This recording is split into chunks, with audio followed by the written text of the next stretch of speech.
दूसरा जो पुत्र है, दूसरा बेटा एसडीएम बना है। और ये एसडीएम सिर्फ ये पिता के लिए नहीं बल्कि एक शेरघाटी अनुमंडल के लिए गर्व की बात है। और आज हम उनसे ही बात करेंगे कि सर बहुत बहुत बधाई।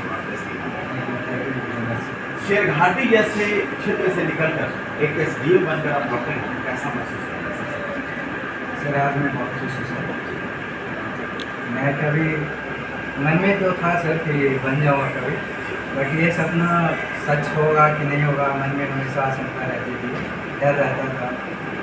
प्रीलिम्स मेंस इंटरव्यू का ये साइक्लिकल प्रोसेस बहुत कभी कभी मन को उदास भी करता था, बट आज फाइनली सर फॉर्चुनेटली भगवान की दया से आज सब कुछ सही है, रिजल्ट आ गया है, एसडीएम बन गया हूँ, तो मैं बहुत खुश हूँ। सबसे पहले बताइए कि क्या चुनौती रही है अब तक एसडीएम बनने से? सर चुनौतियाँ तो अनेकों रही थी सर।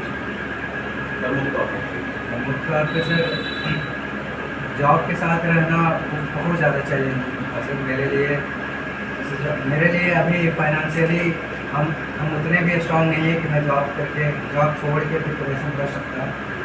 तो मैंने जॉब छोड़ना ज़्यादा समझदारी वाला, जॉब ना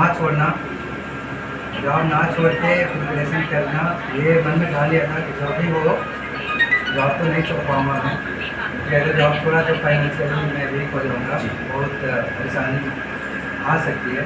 तो जॉब को मैंने कंटिन्यू किया, जो भी टाइम बचा मैं अपने पढ़ाई पे डिवोट किया। वीकेंड्स का अच्छे से यूटिलाइज कर सकें। वीकेंड्स में कपड़े भी, जब मैं पुणे रहता था तो ऐसा नहीं है कि वीकेंड्स बस पढ़ना है ना कपड़े धोना है, वो सब वीकडेज में ही कर लेता था। ऑफिस गया, वॉशिंग मशीन में डाल दिया, आया। वीकडेज में ये सब होने चाहिए, काम प्लस है, पर वीकेंड्स में पूरा पढ़ाई होनी चाहिए। वीकडेज में भी मैं पढ़ता था सुबह शाम, और ऑफिस जाना है तो फिजिकल अभी तो अटेंडेंस मैंडेटरी हो गई सर, तो थोड़ा मुश्किल हो गया था बीच में। और जैसे सर अभी जॉब करते टाइम छुट्टी का भी इशू रहता है सर। प्रीलिम्स आ रहा है, 1 महीने में छुट्टी लेना है, या फिर मेंस आ रहा है 1 महीने की छुट्टी लेना है, तो छुट्टी लेने का थोड़ा चैलेंजिंग रहता है। आप 1 वीक का ले सकते हैं, 2 वीक का ले सकते हैं, आप 1 मंथ का नहीं ले सकते। बट मेरा मैनेजर बहुत सपोर्टिव थे, तो मेरे अंदर करते थे, वो बहुत ज़्यादा सपोर्ट। दर्शकों को ये बताइए सर कि अभी आप मंगलौर में पुणे में रहकर क्या कर रहे हैं? सर मैं 2020 में IIT ग्रेजुएट किया, तब से लेके अभी तक मैं as a software engineer Mastercard Pune में काम कर रहा हूँ। तो वही सॉफ्टवेयर इंजीनियर का काम करते हुए एक इन्होंने बीपीएससी की तैयारी किया और अब ये एसडीएम बने हैं। और देखिए क्या क्या आपके माता पिता का कितना सहयोग रहा सर आपके साथ? सर माता पिता, मेरे घर वाले, मेरे भैया भाभी का बहुत सहयोग रहा है सर, यहाँ तक कि मेरे अंकल का, मेरे फूफा जी सारे का सहयोग रहा है। इनका सहयोग ऐसा नहीं है सर कि फाइनेंशियली या कुछ ऐसे करके हुआ है, बट मोरल सपोर्ट वो बिगेस्ट सपोर्ट था सर, क्योंकि ये बीपीएससी एक मैराथन टाइप का जर्नी है सर। पहले प्रीलिम्स करो, फिर मेंस करो, उस पीरियड में दोनों के बीच गैप है। अगर एक एग्ज़ाम में नहीं हुआ तो बैक टू 0 आ जाते हैं। तो इसमें मोरल सपोर्ट बहुत रहा है सर। मैं फर्स्ट अटेम्प्ट किया था, उसमें 1 मार्क्स से फेल हो गया था, मैं बहुत खराब लगा था, बट समहाउ मैंने सोचा कि सेकेंड अटेम्प्ट में अच्छा करना है, जो भी मिस्टेक्स हुआ उसको इम्प्रूव करना है। सब्जेक्ट्स देखे मैंने कि कौन से सब्जेक्ट्स मेरे कितने मिस्टेक्स हुए हैं। 10 में से 8 क्वेश्चन इसमें हुए हैं, 10 में से 6 क्वेश्चन किसमें कौन सा मेरा वीक स्पॉट है उसको मैंने डिटेक्ट किया, उस पर मैंने काम किया। जैसे हर 6-7 सब्जेक्ट्स है सर। अभी ऐसा है कि आप 3-4 में बहुत स्ट्रॉन्ग हो सकते हैं, बट 1-2 अच्छा नहीं लगता पढ़ने में, बट वो वीक स्पॉट को भी इम्प्रूव करना मेन प्रायोरिटी रहना चाहिए।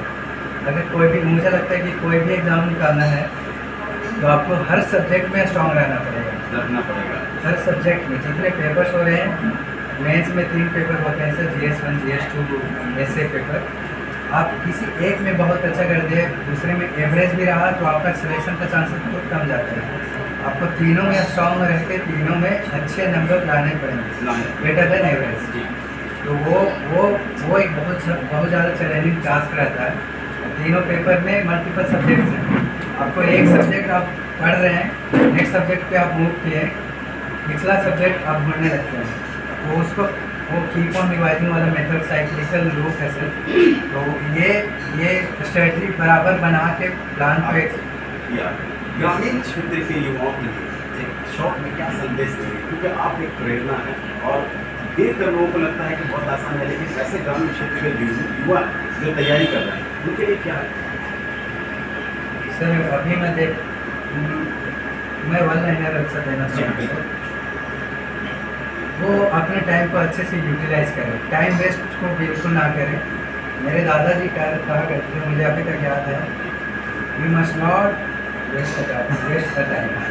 मेरे दादाजी, ये उनका बात मुझे अभी तक याद है। जब भी कभी कुछ भी मैं बहुत लोगों को बोला हूँ, you must not waste the time.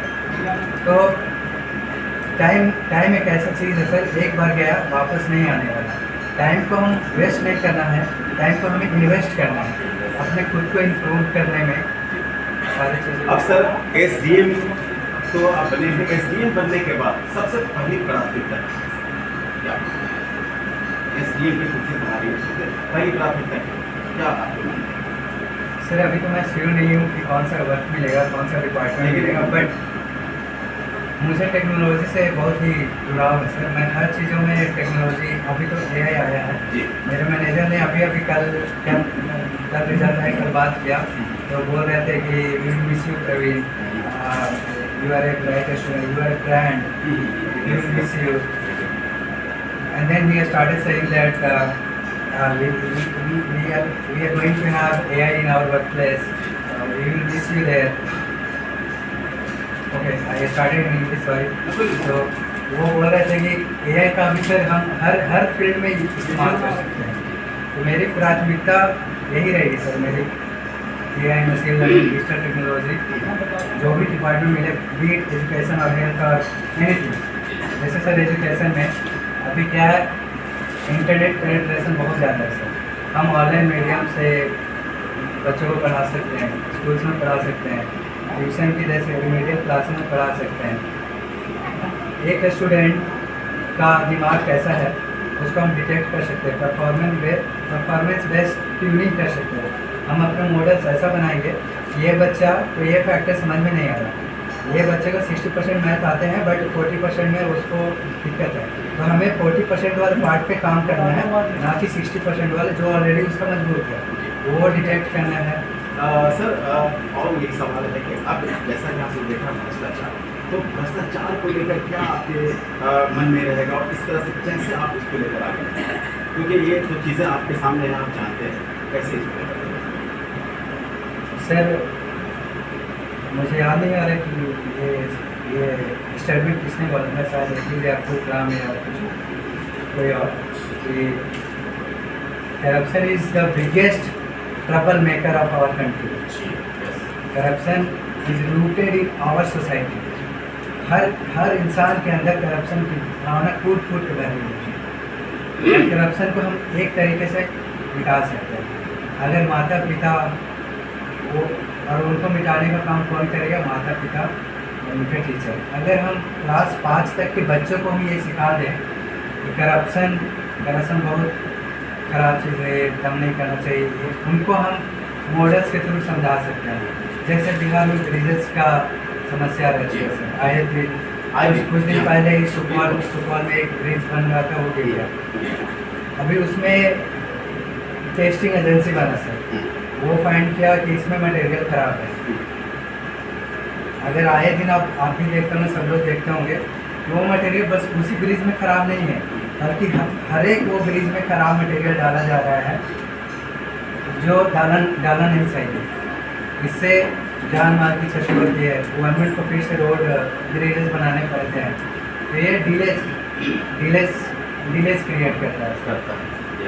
अच्छा, एक और भी जैसे कि आपके भैया बता रहे थे कि आप इतना मतलब पढ़ाई पर फोकस कर रहे थे कि आप अपनी बहनों की शादी में भी नहीं आ पाए, तो क्या इतना ज़्यादा रहा और ना आने की प्रायोरिटी आपको बिल्कुल आपने सर वो बात है, मेरे भैया और दीदी का शादी हो रहा था एक ही टाइम पे, 2016 की बात है सर। उस टाइम मेरा मैं JNP बैंगलोर में था, बैंगलोर। तो उस टाइम शायद इनका शादी मार्च में था। उसी 10 दिन बाद मेरा बोर्ड का एग्ज़ाम था। मार्च में एक बोर्ड का एग्ज़ाम था, प्लस अप्रैल में मेरा मेंस का एग्ज़ाम था। मुझे लगा, और उस टाइम फाइनेंशियल कंस्ट्रेंट था सर मेरे ऊपर, जाने में आने में, मैं प्लेन से जा नहीं सकता, प्लेन से आ नहीं सकता। तो इसको अवॉइड करने के लिए मैंने, और ऊपर से सर मुझे उस टाइम वहाँ के सर भी एक क्लास 12 में थे सर, वो लोग भी वे लोग भी मुझे बहुत सपोर्ट किए। वो मुझे याद है सर, वो कल तो मैं बेड पे बेंच पे अपने बेंच तीनों दो दोस्त लोग पढ़ रहे हैं, मैं देख रहा हूँ। तो उनसे मैं एक क्वेश्चन पिछले दिन पूछा था, फिर मैं पढ़ रहा था नीचे, ऐसे मुड़ी ऐसे नीचे करके, अपना गर्दन है थोड़ा नीचे करके पढ़ रहा था मैं। तो उनको वो क्वेश्चन एक दिन पहले नहीं समझ में आ रहा था। फिर आए वो अगले दिन, मैं ऐसे मेरा पोजीशन ऐसा था गर्दन नीचे करके, मैं देखा नहीं। बड़े बोलते हैं, वो मेरे पास आते हैं ऐसे, मतलब वेट ऐसे करते हैं, मुझे भनक ही नहीं हो रहा कि सब बाकी 50 लोग मेरे दोस्त, मेरे स्टूडेंट, बाकी स्टूडेंट्स देख रहे हैं। वो ट्वीट करते करते हैं, बोलते हैं तुम्हारा IIT हो जाएगा। अच्छा, That's what he said. I was very happy. Some teacher is telling me that तुम्हारा IIT हो जाएगा. And then he started giving the answer, so giving the solution of that question. तो मैंने पिछले दिन पूछा था, उस क्वेश्चन का आंसर बताया सर ने। तो वो भी मतलब वो कंप्लीट नहीं था, somehow he was trying to complete it. Sir अब अगर SDM बने हैं, अगर आपको अपने क्षेत्र में काम करने का मौका मिला, आपके ट्रांसफर यहाँ होती है शेरघाटी अनुमंडल, तो क्या प्राइसिंग होगा, क्योंकि यहाँ की समस्या से भी आप सर मुझे कहीं भी पोस्टिंग मिली सर, अगर आप शेरघाटी बोले तो मैं बहुत खुश रहूँगा अपने एरिया को सर्व करने में। तो मैं देखता हूँ सर कि मेरी फर्स्ट प्रायोरिटी होगी सर कि एजुकेशन पे फोकस करना सर। मैं चाहूँगा कि हर गांव में, हर कस्बे में, अगर हर गांव में पॉसिबल नहीं है तो हर पंचायत में एक लाइब्रेरी हो सर, जिससे छात्र आपस एक इकट्ठा एक जगह बैठ के पढ़ सके और उन्हें एक माहौल मिले सर। अभी मैं देखता हूँ कि मेरे गाँव में मैं देखता हूँ ज़्यादातर लोग मोबाइल पे टाइम वेस्ट कर रहे हैं, तो मुझे अच्छा नहीं लगता। मैं चाहता हूँ कि ये भी पढ़ें, सब लोग पढ़ें। कभी कभी मुझे फील होता था मैं कुछ डिस्कस करना चाहता हूँ कोई सब्जेक्ट, तो डिस्कशन करने के लिए कोई अवेलेबल नहीं है, तो मैं दोस्तों को फ़ोन करता था, बट वो कुछ और में बिजी है, तो थोड़ा ख़राब फीलिंग आती थी। उस तरह का एटमॉस्फेयर अगर बन जाती तो मैं इससे, मेरा ये फर्स्ट प्रायोरिटी रहेगा सर, किसी भी तरह से ये होना ही चाहिए, आज नहीं हो कल हो, जितना जल्दी एज सून एज पॉसिबल होना चाहिए। देखिए, परवीन चौधरी बने हैं, परवीन कुमार कहते हैं, ठीक है, परवीन कुमार SDM बने हैं और वो अपने अभी घर पे हैं, और उनके पिता जो है, हम उनसे भी बात करेंगे। सर, आपके दोनों बेटे